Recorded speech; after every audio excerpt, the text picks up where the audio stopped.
دنیا میں اعمال جن کی محبت کے بغیر قبول نہیں ہوتا، قیامت میں بھی ان کے بغیر کوئی چیز چلنی نہیں ہے۔ لہذا اعمال کام اپنی جگہ پر آئیں گے، لیکن اگر حساب اور کتاب کیا جائے گا تو ہاتھ میں کوئی چیز ایسی ہونی چاہیے کہ جس کا حساب کتاب کرتے ہوئے فرشتے کی انگلیاں تھک جائیں۔ یہ لفظ استعمال کر رہا ہوں میں تاکہ بات سمجھ میں آ جائے۔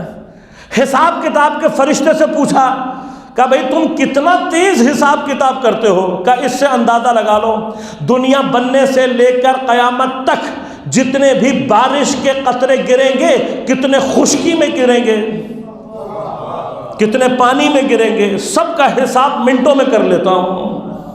کہا پھر تو تم بہت سارے حساب فٹافٹ کر لو گے۔ کہا ہاں مسئلہ کوئی نہیں ہے۔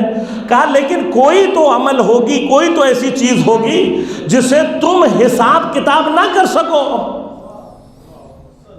کوئی تو ایسی چیز ہوگی۔ فرشتہ کس کا ہے؟ حساب کتاب کا فرشتہ، کام ہی اس کا کیا ہے؟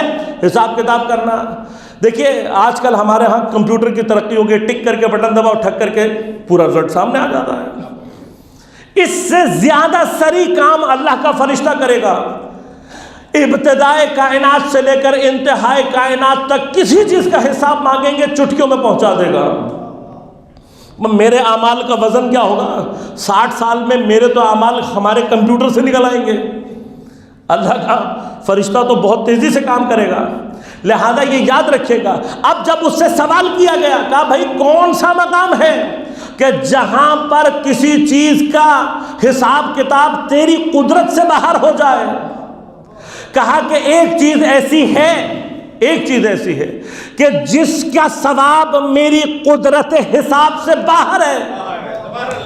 کہا کیا چیز ہے؟ کہا جب کوئی جماعت مل کر اہل بیت پر درود بھیجتی ہے،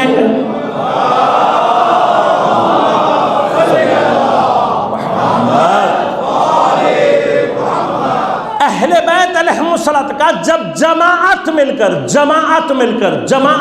اہل بیت پر درود بھیجتی ہے، اس کا ثواب اتنا ہوتا ہے کہ میری قدرت حساب سے باہر ہو جاتا ہے۔ تو اب بتائیے نا کتنے مقام پر اہل بیت کا یہ فرش ادا یاد آئے گا؟